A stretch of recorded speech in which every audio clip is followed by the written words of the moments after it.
What's up, meatbags? It's the often imitated, never duplicated Tony TGD coming at you with a special little video here. It's a sort of a response, sort of a reply, kind of a clarification.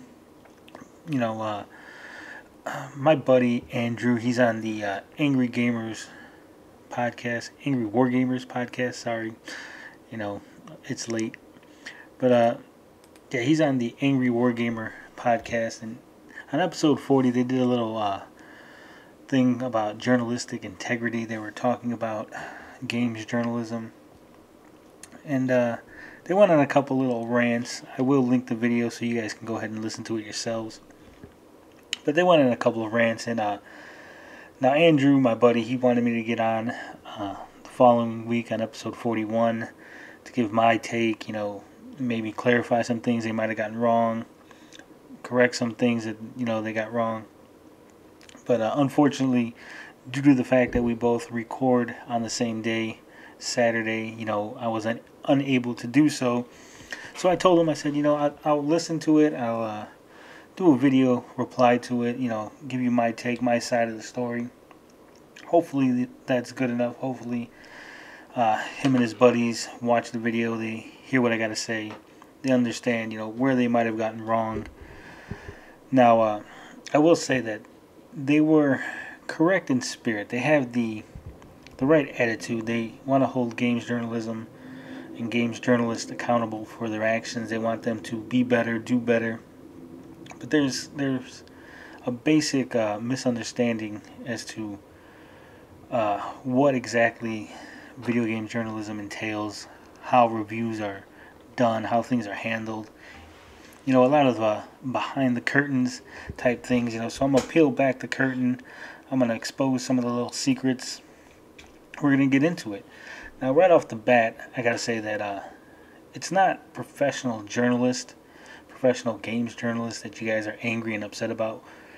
It's mainstream games journalists. You see, as far as I'm concerned, if you get paid to do games journalism, whether you're getting paid from some little site, whether you're getting paid because people are donating to you because they want to hear your reviews, or you're getting paid from some big multinational corporation that's putting out IGN type articles, it doesn't matter. You're still a professional. You're getting paid. That's what being professional means. It means you get paid to do the thing that you're doing. So it's not professional games journalism that you're mad at. It's mainstream. Because mainstream games journalism, it's gotten to the point where they are complacent. They know their spot. They know nobody's going anywhere else. I mean, as the guys on the Angry Wargamer Podcast said, they can put out a good review far better than anything that Kotaku or Polygon or IGN does. But the sad fact is that no one's going to see it. No one's going to hear them. No one's going to listen to their reviews. No one's going to read any written reviews they might put out. When I say no one, I don't mean zero. I mean, there will be a few people. I mean, you might get a couple hundred, couple thousand if you're lucky. If you're real lucky, you might hit the tens of thousands. But I mean, IGN, they wipe their ass with those numbers. I mean, they can do a review on the exact same game as you. It'll be 10 times worse than anything you did, and they'll get 100, 200 times as many views, as many clicks as you get, just because they are in that position. They are the number one. They're the top dog, and everybody's going to go to them. So that's why it's not about quality sometimes with these mainstream sites. Sometimes it's just about putting something out to get the clicks, and a lot of times there's no one there to call them out on it. I mean, if IGN does a shitty review on Bravely Default 2, let's say, who's there to call them out? Who's there to hold them accountable? I mean, sure, there'll be a lot of people who are angry. A couple thousand people on the internet say that, the review was wrong, or they didn't play the game correctly, or they misunderstood something that was fundamental to the way the game needs to be played. Maybe some battle system or some job system that, the IGN writer got wrong. But it doesn't really matter in the grand scheme of things. They still got your clicks. That's all they care about. They got your clicks. So it doesn't matter if they're wrong or right. It doesn't matter if their review is shitty. They got your clicks, and they're going to keep getting your clicks. People are going to keep going to the website because it's not about us in the industry holding them accountable. It's not about fans who are upset and pointing out their flaws. It's actually about the normies, the randos, the people on the internet in general. They got to hold them accountable. They got to say, you know what? We need to stop being complacent ourselves. We need to search out better reviews and go to these other places, and that will get places like IGN, Kotaku, Polygon to right their ship, put out better reviews, better quality stuff. But I'm getting into the weeds. Let's bring it back. Now, one of the things that the guys on the Angry Wargamer podcast here was harping on was how much they get paid. They kept saying 40 to 100K. They get paid 40 to 100K to, play games, review games. And it's not correct. It's not exactly the truth. Now, sure, there are positions, paid positions within IGN or Polygon that are making 100K, anywhere between 100, almost 200, 300K, depending on the position. But it's not the guy writing the reviews. Okay, the guy writing the reviews, 9 times out of 10 is a freelancer that's getting maybe a couple $100 to write a review, if he's lucky. If he's got some skills, if he's got some notoriety, he might get a couple hundred, depending on the website, depending on the site size, depending on their budget. The reality is most game reviewers, we're getting paid shit. We're not getting paid nothing. We're not making the 40,000. A lot of freelancers, they spend most of their time hustling, getting their name out there, trying to get as many different sites to buy an article. And sure, you can get lucky, you get a couple thousand at some really good site if you got a really good in-depth article that they're willing to pay for. But most people are not like that. Most people are not getting lucky that way. And with the way things are going lately, prices are going down, pay's going down. Websites are shuttering their whole freelancing division. It's a crazy time out there.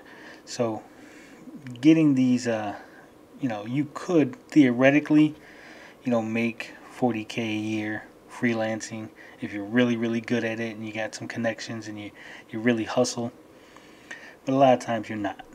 Now, the on-staff, the permanent paid members of, like, let's say an IGN, now they might not just be writing reviews for games. They might also be writing, say, TV reviews, opinion pieces. They might be doing other things. They might have a dual job. Maybe they're actually an editor also on top of being a writer. It's really hard. It's a case-by-case basis.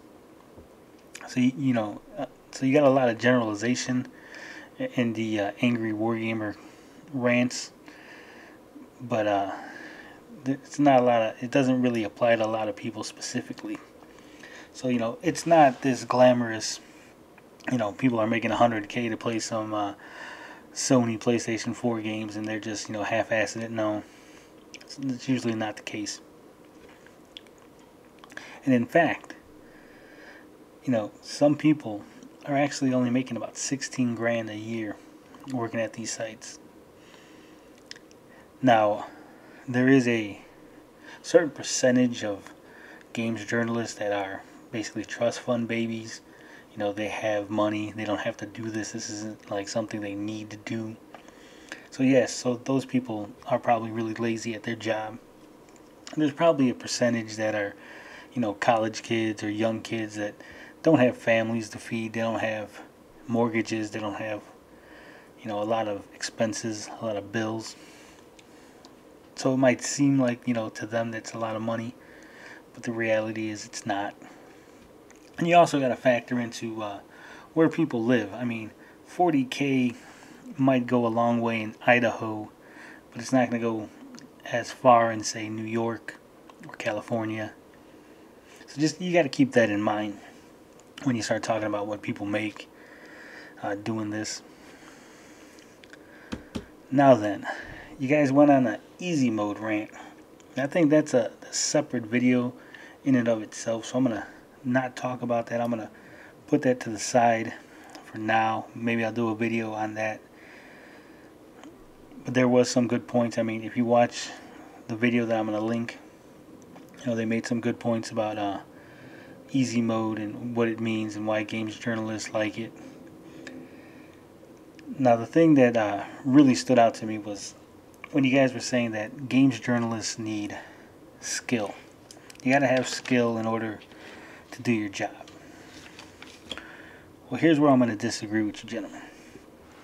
I don't believe you need skill. You don't need to be a good gamer in order to be a reviewer. You don't need to be top tier, gamer in order to review games. What you need to be is competent. You need to be able to read, follow instructions, do the things that the game is asking you to do in a competent manner. So let's take, for example, the infamous Dean Takahashi Cuphead video. It's very clear in the video what the game was asking him to do. Jump and dash. Jump, dash in the air. It's something that a lot of games have. It's not a new concept. It's not something that Cuphead invented for their game. But Dean, he couldn't manage it. He was not competent. He was not someone who is able to actually look at the screen, read what the screen is telling you to do, and actually pull it off. He's not someone who should be reviewing games. He's not someone that should be in charge of a games division at a magazine. And yet, he is.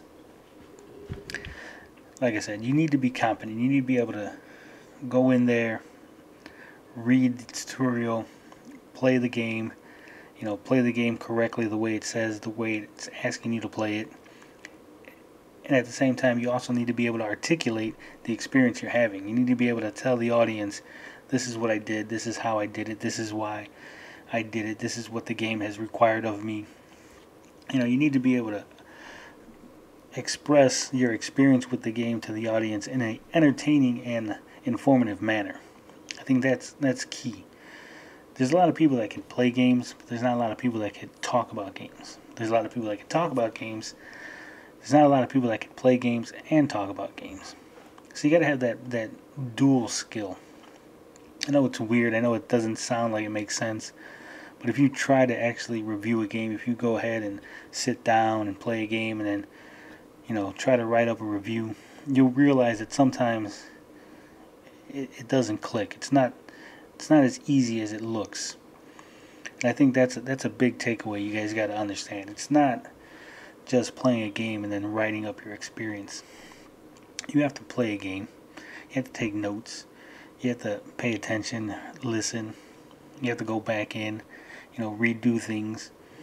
Sometimes you have to do things the wrong way, because when you play a game normally, let's say, I'll give an example. There was a game, it's called Sense, a cyberpunk ghost story, currently available on Switch, PlayStation, I think. But I played the demo. I talked to the developers. They gave me a demo, and I played the demo. And in the game, at the very beginning, you get on a train, and you get like a PDA. You take that PDA, and it gives you clues, and it helps you look things up during the game. So eventually, at some point, I was playing the game, and I died. And it sent me back to the beginning. Now, in the beginning of the game, I was on the train. Now, normally, when you play the game for the first time, the train doors are closed. So you can't go out the train doors. You have to go to the PDA, pick it up, train doors open, you go out. However, there was a glitch. There was a bug in the game that when you died and immediately restarted, the train doors stayed open. This allowed me to go out the train doors without picking up the PDA. Now, why did I do this? I knew I had to pick up the PDA. I knew that I was supposed to. But I went out the doors anyway without the PDA because, I wanted to test whether or not I could do it. I wanted to see if I could. Now, normally, 99% of the time, gamers won't do that. You know what you got to do. You're going to do the thing you got to do. But as someone who's reviewing the game, who's checking for bugs, who's looking to see if, things have been left in the game that shouldn't be, I had to go through it. I had to go through the door, figure out that, hey, the game's going to keep playing without the PDA, and that's a huge error. Of course, after I did that, I let the developers know what happened, and they took care of it, hopefully. But that's something that, most people are not going to think about. Most people are just going to play the game. They're just going to play it normally. They're going to not die. They're going to try to beat the game. They're going to try to beat the levels.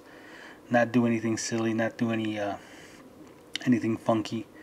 But as a game reviewer, you gotta test the limits. You gotta push the barriers of the game in order to see if there's any bugs. In order to see if the game is working properly. Is the game too easy if I just keep auto attacking? Is the game too hard if I try to use all my big spells early? You gotta play in weird ways sometimes in order to get an accurate assessment of what the game is. And that's things that you don't think about if you're just playing it as someone who's not a game reviewer, someone who just is playing for fun. You might not think about these certain things. You might not think about, hey, is the game balanced enough that I can have a party of all fighters or a party of all wizards? What would happen if I went and got a party of all dancers? Would I be able to beat the game? But like I said, as someone who's reviewing, you should be looking at these things, assessing them, and writing it up and saying, hey, the game is balanced, the game is unbalanced. If you do this, you might mess up the game, whatever. So it's a lot more complicated, it's a lot more involved than just playing a game and telling us what your experience is with the game. So that's what a good games journalist should do. Whether or not people at IGN or Kotaku or Polygon are doing that, it's hard to say. I don't think they are, but that's what you should be doing. You should be looking to test the game out, looking to push the limits of a game. If the game has multiple settings, multiple difficulties, you should be playing at least a little bit of all three, all four, whatever it is, comparing the experiences, figuring out what was the optimal experience, what is the version that the developers actually want you to play. Because sometimes it's not the normal mode. It's not the normal mode that the developers have designed the game around. Sometimes it's the hard mode. Sometimes it's the easy mode. And the only way for you to figure this out, the only way for you to know how the game was actually meant to be played is to actually play all the different difficulties. But again, that's me. That's someone who's thorough, someone who's looking to give the audience the best information, the most amount of information. I mean, this kind of covers the question that they brought up. What is the minimum for a review? What is required of a games journalist, or what should be required? And I think to further go on that, sometimes it is a case-by-case basis. A baseball game might require less actual play time than, say, a JRPG or a hack and slash.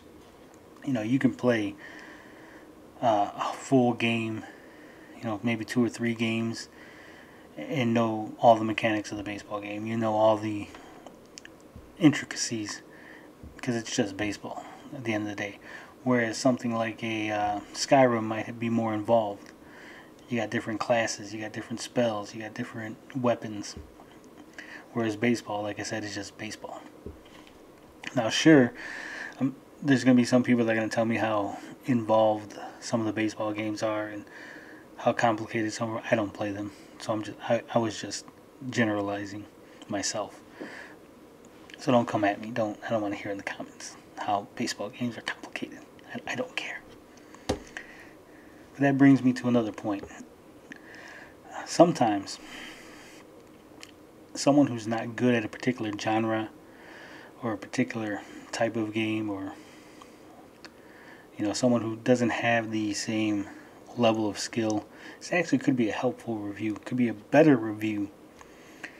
But a lot of times what needs to be done is you need to put your bias right out in the open. You need to let people know, hey, like for me, let's say, for example, I don't play sports games. I don't like sports games. I don't like sports in real life. I'm not a sports fan. But let's say I get a sports game. I get the new Madden game comes in. They say, hey, we're going to give you a review copy of the new Madden game. So I can play it. I would play it. I'd go through everything, the different modes, play the different games. And I would say at the very beginning of the review, I would say, hey, I don't play sports games. I'm not a sports games player. I don't like sports. So here's my, level of fun with the game. Did the game engage me enough to say, hey, I don't like sports games, but I would play this game. I don't like sports, but I would actually enjoy, playing this particular sports game because it has engaged me. It has made the sport fun. So that could be helpful for someone else who's like, you know what, I don't really like sports, but hey, I've always wanted to get into a sports game. Now I can see this guy's review. He's also, doesn't like sports. Let's see what his experience is. And I think that's a big thing that people need to realize, they need to understand. You need to find a reviewer that's, similar to you, similar to your taste. Someone that you can say, hey, this guy, this girl, this whatever, they have the same kind of taste. They like RPGs, I like RPGs. They like strategy games, I like strategy games. So I would know that person's going to have a view similar to my own. His taste, her taste are going to be similar to my taste. So that's going to be a more helpful review to someone like me. Someone who's a sports fan, who doesn't like RPGs, who doesn't like complicated strategy games, that's not going to be the person I go to when I want to know about a review about an RPG or a strategy game. See what I'm saying? So a lot of times what we think, someone shouldn't do a review, someone who's not a fan of this genre shouldn't do a review. No, you got to realize that there are multiple people out there, multiple types of people. And while that particular review might not be helpful to you, it could be helpful to someone else. Now, I do agree that if possible, you should have more than one person review a product. A lot of times, like my site's small, I get one review copy, maybe. I don't have a lot of choice of, giving multiple people review copies to review the game. At some of the bigger sites, assignments are just handed out. It's not like people get to choose. So sometimes people get stuck with a game that they don't like or a genre they can't play or something. So you got to understand that it's a product of the times. It's a product of the internet. People just want to churn out reviews, get things up, get them up as fast as possible because they want their clicks. Because at the end of the day, games journalism is all about the clicks. It's all about getting people to visit your site. And usually, all it takes is to be the first one out of the gate. That's why you'll see when an embargo lifts, all the reviews hit at the same time. If the embargo lifts at 12:01, at 12:01 you're going to see 6 or 7 sites all fucking put up their reviews. Now, I'm going to lift the veil just a little bit more and show you a clip. I cut out part of an email that I got. I'm going to blow it up, put it on the screen. I did take out some of the identifying names. But as you can see, it says, on behalf of blank, we are pleased to provide you with a PlayStation 4 key for the title for blank. The title will launch Tuesday, December 3rd. Switch, PC, PlayStation. Now, in the big red letters here, it says, all reviews, impressions, videos, and streams are under embargo until 12:01 a.m. PT /3:01 a.m. ET on Tuesday, December 3rd. That means, I had all the way up until that time to get my review done. Play the game, get my review done. Now, if you see in the purple here, it says, written and video previews are under embargo until November 27th. That means prior to a full-on review, I could have gave a preview of the game on November 27th. But you see, if you continue reading, it says it should end after a tropical labyrinth dungeon on day 1 of chapter 4. That means the preview could only include up to chapter 4, the start of chapter 4 of the game. Now this is just for one game where, this is the embargo that they had. Other games might have an embargo that says, hey, you can't talk about X in your review. You can't talk about why in your review. You can only talk about this part of the story. You can only talk about so much. Now, something like Cyberpunk that had an embargo and an NDA attached to it, which is serious business, because they knew it was a hot game, it was a big property, it was something that everybody wanted to talk about. So they put a lot of strict embargo details on there, so strict that other people didn't even want to share what they were because they were afraid to run across legal troubles with CD Projekt Red. But the fact of the matter is, this is things that people don't think about. They just read the review and think, oh, these guys didn't play X, these guys didn't do Y. Perhaps, that particular part of the game was under embargo. Perhaps they were told not to do that particular thing. And yeah, you could say, hey, just don't agree to it. Just don't agree to the embargo. Don't get the review copy. Wait until it comes out. Buy it like a regular person and then do the review. Well, here's the thing. If I'm a big website like IGN, waiting is not going to get me clicks. Not having the review out on December 3rd, 12:01 a.m. means that I'm far behind everyone else. All the other major sites who are going to agree to the review embargo, they're going to get their reviews out. And by the time mine comes out, it's going to be ignored and it's going to be a waste of time. And that's really what it comes down to, you see, because we're in this, what's the word I'm looking for? We're in this time where it's like a fast food world. People want it now. They want it quick. And so video game companies kind of got journalists over a barrel. If you don't play ball, someone else will. So you got to think about that. There's a lot of behind the scenes wheelings and dealings going on. Yeah, it sucks. Yeah, it's terrible. Yeah, we need more independent journalists to get out there, do reviews. But even that hurts the market because now you're oversaturating the market, pulling reviews away from, views away from everyone else. All the little guys are fighting with each other for views. It's a big shit show, really. But what it comes down to is, if the big guys don't have to get better, they're not gonna get better. That's just the sad reality. The sad reality is, you have a site that's getting tons of clicks, whether or not they do a shitty review or a good review, whether or not they do a political review or a non-political review. Doesn't matter, they're still getting the clicks. And at the end of the day, that's all they care about. They don't care about informing the audience. They don't care about, getting the consumer to have the information they need in order to make a purchase. They just care about the clicks. I think that just about covers everything that I wanted to cover. Like I said, I will probably discuss the easy mode issue in a separate video.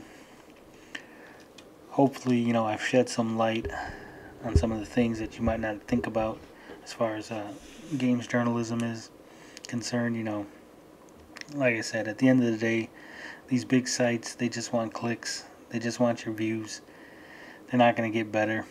You could yell and scream and rant and rave all you want, but it's just like yelling at the wall. It's not going to do any good. The best you can hope for is maybe cultivate your own audience, cultivate a small but dedicated group of people that enjoy what you're doing, enjoy the reviews and the views that you have, and pray that that's enough to maybe get bigger over time. But a lot of people don't have the patience for it. A lot of people don't have the ability to wait that long. It's a dog-eat-dog world. If you don't have the money to go through the whole process of getting your site to grow, it's never going to grow. It's a pain in the ass, believe me. But really, that's it. That's all I got to say. You know how we do it on this channel. Love, peace, booty grease. We out this bitch.